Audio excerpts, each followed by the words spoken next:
Assalamualaikum warahmatullahi wabarakatuh. Teman-teman Al-Falangki Channel, dalam video kali ini saya akan sedikit membahas masalah Pondok Pesantren Al-Zaitun dan Salafi Wahabi. Jadi ada apa dengan Ponpes Al-Zaitun dengan Salafi Wahabi?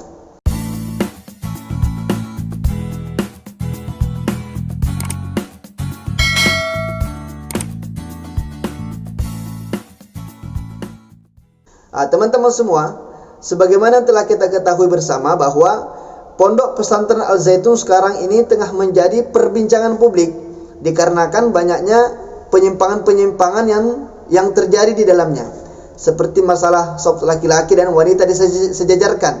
Ya, walaupun secara hukum fikih itu hukumnya makruh, tapi kan itu sudah bersifat tidak umum lagi di kalangan umat Islam pada umumnya. Kemudian masalah khutbah Jumat boleh dari wanita, dan imam sholat pun kata Panji Gumilang itu boleh dari wanita, dan banyak lagi hal-hal yang dianggap aneh dan menyimpan dari ajaran Islam yang sebenarnya. Nah, sekarang apa persamaan antara Salafi Wahabi dengan Al-Zaitun? Apa hubungannya? Nah, ternyata teman-teman, ada satu rekaman video dari seorang santri Pondok Pesantren Al-Zaitun yang mana santri tersebut menyampaikan satu narasi yang narasi tersebut menggambarkan tentang pemahaman yang diajarkan di dalam Ponpes Al-Zaitun itu sendiri. Dan dari sinilah saya menyimpulkan bahwa ada kesamaan antara pemahaman Al-Zaitun dengan Wahabi. Nah, untuk lebih jelasnya kita lihat dulu videonya. Ya, terkait mazhab gitu. Di Indonesia mungkin mereka taunya empat mazhab, dari Syafi'i, Maliki, Hambali, Hanafi. Oke lah, para pendahulu itu, mereka itu telah membuat karyanya pada zamannya. Mereka itu udah ada karya masing-masing. Salah satunya dari mazhab itu adalah buku rujukan yang kita pakai sampai sekarang gitu. Mungkin hampir seluruh umat Islam bangsa Indonesia mungkin menggunakan dari mazhab itu gitu. Nah, dan Al-Zaitun ini mereka pandangannya kemana?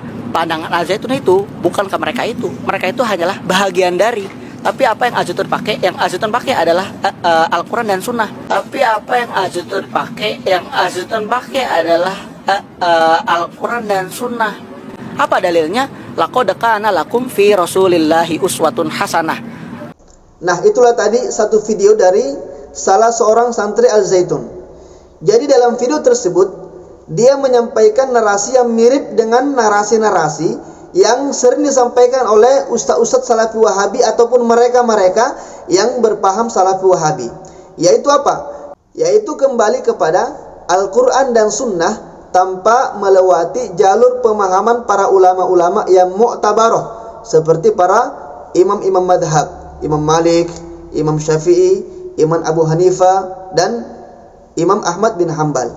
Maka dari sinilah saya menyimpulkan bahwa ajaran yang diajarkan di dalam Ponpes Al-Zaitun itu sama atau mirip dengan apa yang ustadz-ustadz Salafi Wahabi ajarkan kepada para pengikutnya, yaitu selalu mengatakan kembali kepada Al-Quran dan Sunnah, tapi tidak mau mengikuti pemahamannya ulama-ulama yang ahlinya, dan tidak mau bermadhab kepada salah satu dari keempat imam madhab yang ada.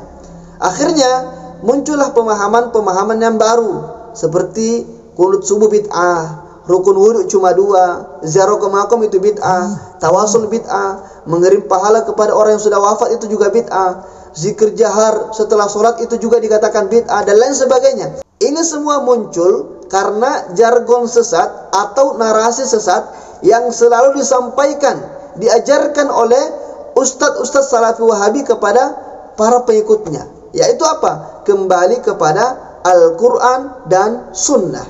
Dalam kita menjalani kehidupan ini, apakah kita berakidah, beribadah, berdoa, atau yang lainnya, semua aktivitas kehidupan kita itu harus kita kembalinya kepada Quran, kepada Sunnah. Nah, banyak penyimpangan terjadi karena apa? Disebabkan mereka mengikuti tanpa ilmu. Ini yang terjadi dalam beragama, dalam beribadah, dalam berdoa, ngikuti orang, nggak punya ilmu, nggak punya dalil. Dan kita beragama harus sumbernya dalil dari Quran. Quran sudah jelaskan semuanya ini. Dalilnya mana? Dalam kita beragama, hujahnya mana? Kita nggak boleh ikut apa yang kita nggak tahu. Nggak boleh kita ikut-ikutan kepada orang kalau kita nggak punya dalil. Nggak boleh dalam Islam. Antum lihat dalilnya. Antum catat, antum lihat. Yang pertama, dalam surah Al-Isra, surah 17 ayat 36. Allah berfirman, "Wala taqfu ma laisa laka bihi ilmun, inna as-sam'a wal basara wal fuada kullu ulaika kanu anhu mas'ula."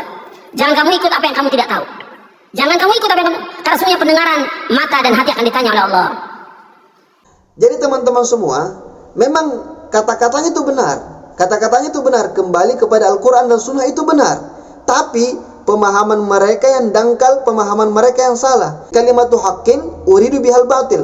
Kalimat yang benar, tapi yang dikehendaki dari kalimat tersebut adalah kebatilan. Terus yang benar bagaimana? Yang benar itu kembali kepada Al-Quran dan Sunnah, mengikut pemahaman-pemahaman para ulama-ulama yang ahlinya. Jadi bukan memahami sendiri, bukan menyimpulkan hukum sendiri, tapi kita ikut pemahaman-pemahaman ulama-ulama yang terdahulu.